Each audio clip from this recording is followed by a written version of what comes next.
Assalamualaikum warahmatullahi wabarakatuh. Perkenalkan, nama saya Dian Aditya Tamara, NPM 1804041042. Di sini saya akan mempresentasikan makalah saya yang berjudul Mekanisme Transmisi Klasik versus Keynesian. Nah, di sini yang pertama yaitu mekanisme transmisi kebijakan moneter. Taylor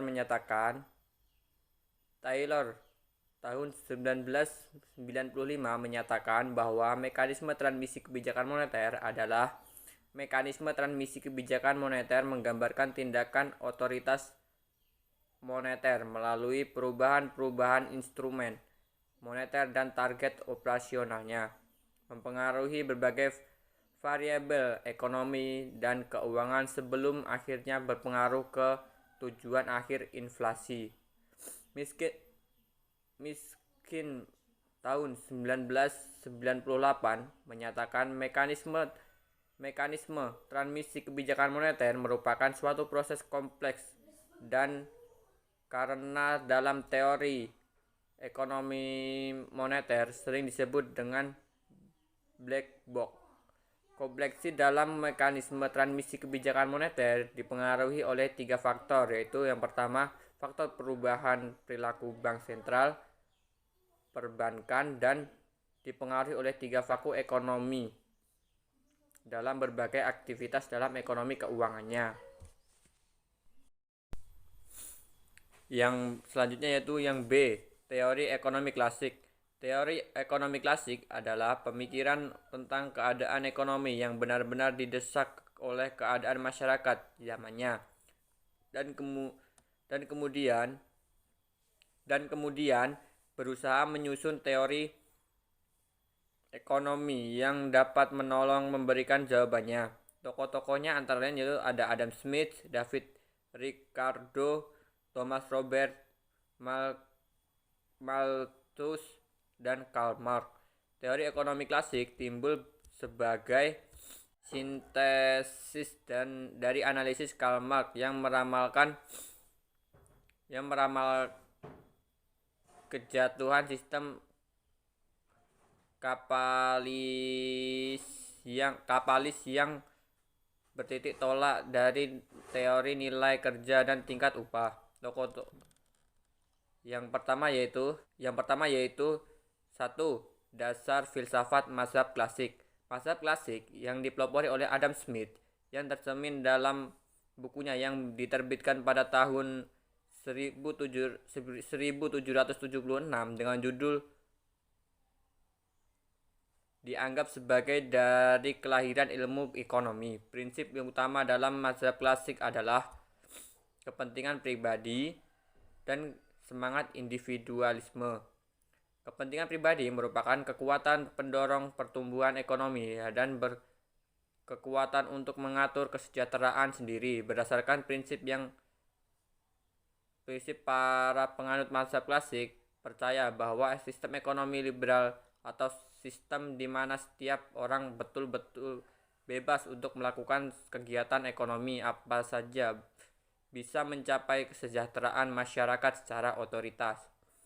Sistem ekonomi liberal di mana campur tangan pemerintah dalam kegiatan ekonomi sangat kecil atau dianggap tidak ada menurut mazhab klasik yang menjamin tercapainya 1. Tingkat kegiatan ekonomi nasional optimal.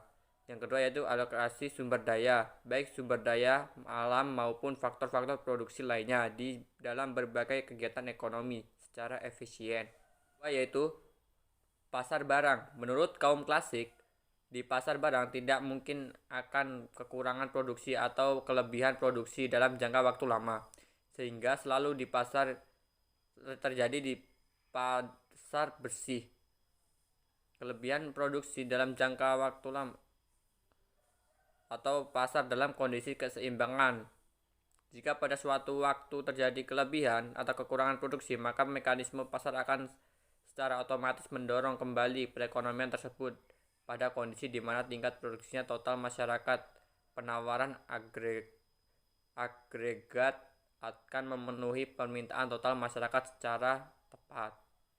Pendapat ini dilandasi adanya kepercayaan di kalangan kaum klasik bahwa di dunia nyata ini yang satu berlaku hukum Sai yang mengatakan bahwa setiap barang yang diproduksinya selalu ada orang yang membutuhkannya. Yang B yaitu harga-harga dari hampir semua barang-barang dan jasa-jasa adalah fleksibel, yaitu dapat dengan mudah berubah atau naik turun sesuai dengan daya tarik antara permintaan dan penawaran. Yang nomor 3 yaitu pasar tenaga kerja. Kaum klasik menganggap bahwa pasar tenaga kerja seperti halnya di pasar barang. Apabila harga tenaga kerja atau upah cukup fleksibel, maka permintaan pada tenaga kerja selalu seimbang dengan penawaran tenaga kerja. Menurut definisi, tidak ada kemungkinan timbulnya pengangguran sukarela.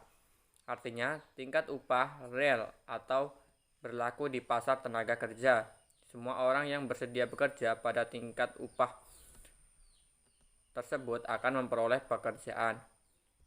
Dengan demikian, mereka menganggur adalah mereka yang tidak bersedia untuk bekerja pada tingkat upah yang berlaku. Jadi mereka adalah pengangguran yang sukarela. Pengangguran sukarela itu berlangsung sementara saja, sejalan dengan proses penyesuaian dengan pasar barang.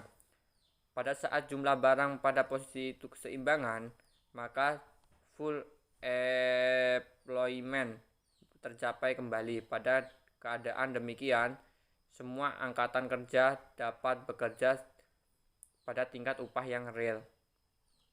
Dan yang nomor 4 yaitu atau selanjutnya itu nomor 4, pasar uang. Kaum klasik memiliki teori permintaan akan uang yang cukup terkenal, yaitu teori kuantitas dan kuantitas,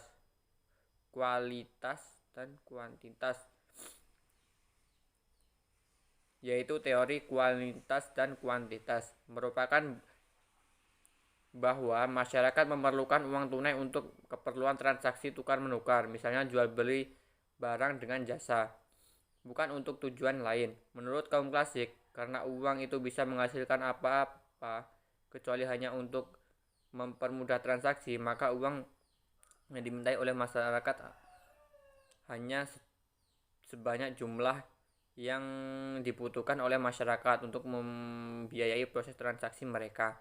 Jadi semakin banyak transaksi yang dilakukan oleh masyarakat, maka semakin banyak pula uang tunai yang dibutuhkan oleh masyarakat tersebut. Yang nomor 5 yaitu ada pasar luar negeri. Pasar luar negeri, kaum klasik menganut pandangan bahwa di dunia secara otomatis mengoreksi ketidakseimbangan. Implikasi dari pandangan ini adalah bahwa satu perekonomian nasional tidak perlu merepotkan untuk menyeimbangkan neraca perdagangan mereka. Dengan demikian,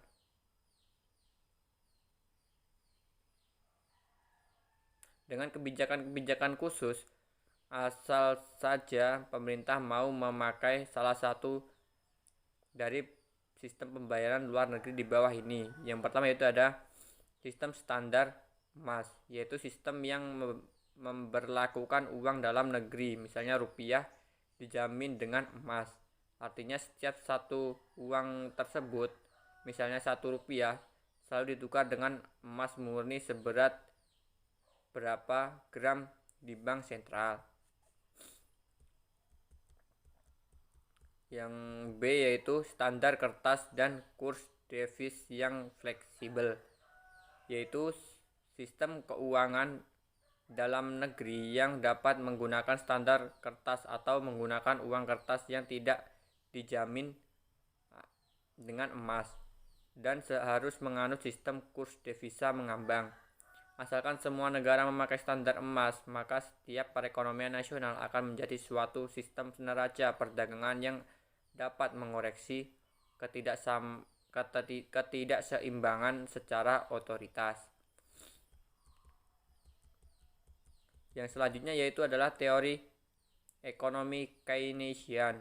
Aliran Keynesian yang dipelopori oleh John Maynard Keynes. Aliran Keynesian aliran yang selanjutnya yaitu adalah C. Teori ekonomi Keynesian. Aliran Keynesian yang dipelopori oleh John Maynard Keynes muncul untuk mengatasi krisis yang melanda Eropa pada tahun 1930 pasca Perang Dunia Pertama. Pada saat itu, teori klasik dan non-klasik sudah tidak mampu lagi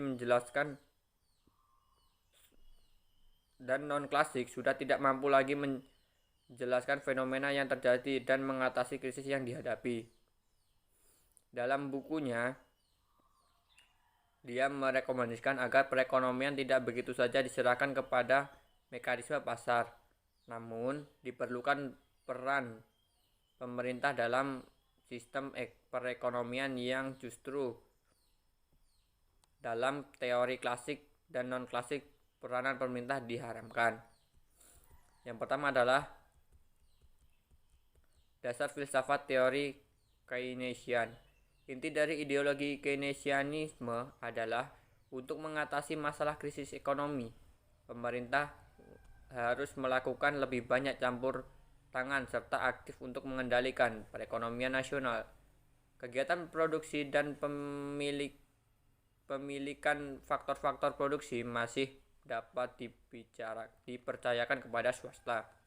Tetapi pemerintah wajib melakukan kebijakan untuk mempengaruhi perekonomian. Misalnya, dalam masa depresi pemerintah harus bersedia melakukan kegiatan-kegiatan yang berlangsung untuk menyerap tenaga kerja yang tidak dapat bekerja pada swasta. Walaupun dapat menyebabkan defisit dan anggaran belanja negara, dalam hal ini Keynes tidak percaya pada sistem liberalisme yang mengkoreksi diri sendiri untuk kembali kepada posisi full employment secara otomatis. Full employment hanya dapat tercapai dengan tindakan-tindakan terencana, bukan datang dengan sendirinya. Pasar tenaga kerja. Perbedaan teori klasik dan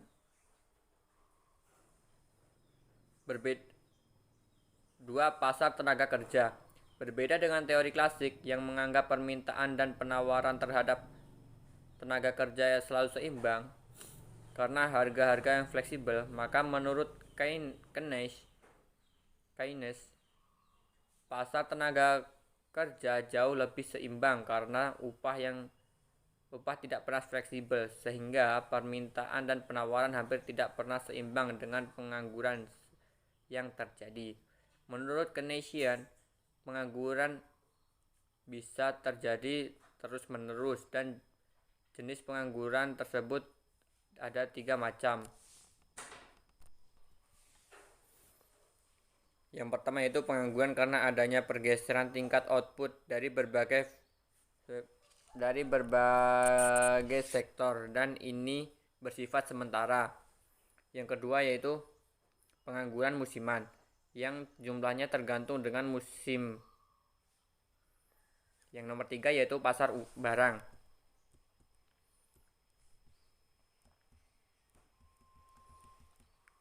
Perbedaan pasar barang menurut Keynesian dengan klasik terletak pada hukum yang bahwa permintaan sama dengan penawaran, sehingga tidak akan terjadi kelebihan atau kekurangan permintaan atau penawaran. Menurut Keynesian, permintaan barang tidak selalu sama dengan penawaran karena tidak selalu income dibelanjakan, tetapi sebagai dari pendapatan tersebut akan disimpan dalam bentuk tabungan.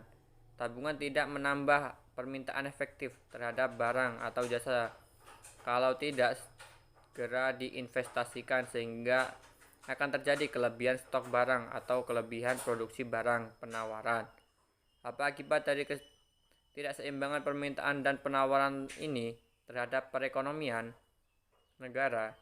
Ada dua akibat yang akan terjadi. Yang pertama yaitu para produsen akan mengurangi jumlah produksi mereka pada tahun berikutnya. Terus akibat yang kedua yaitu turunnya GDP dan income pada harga-harga akan turun. Maka harga-harga akan turun karena turunnya permintaan akibat penurunan income.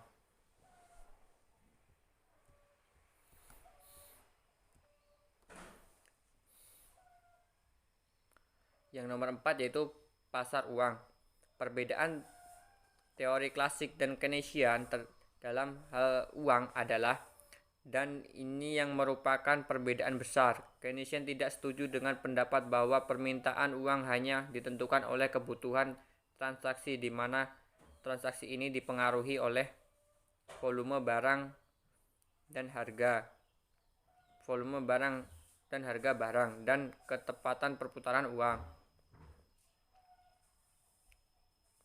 Menurut Keynesian, permintaan uang ditentukan oleh 3 faktor, yaitu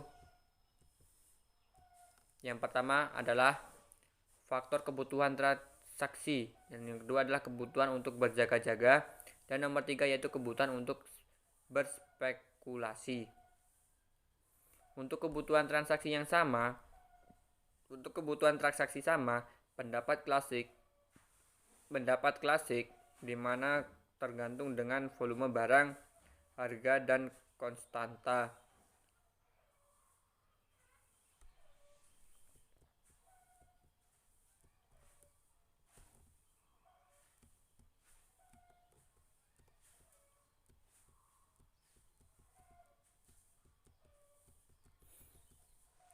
Faktor kebutuhan uang yang spekulasi merupakan perbedaan penting pada teori pasar uang klasik dan Keynesian. Menurut teori Keynesian, di samping untuk transaksi, uang yang diperlukan juga untuk berjaga-jaga. Berjaga-jaga hampir sama dengan transaksi menurut versi teori klasik. Dan untuk berspekulasi.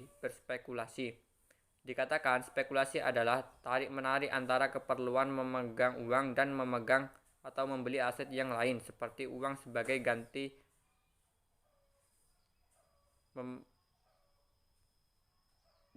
memegang uang untuk tujuan untuk mendapatkan keuntungan. Aset lain yang dimaksud di sini adalah aset finansial seperti obligasi atau surat-surat berharga lainnya. Sekarang ini, kegiatan spekulasi ini dilakukan di pasar uang dan pasar modal atau bursa seperti di Indonesia Stock Exchange. Jadi cukup sekian materi dari saya, kurang lebihnya saya mohon maaf. Saya akhiri, wallahul muwaffiq ila aqwamit thoriq. Wassalamualaikum warahmatullahi wabarakatuh.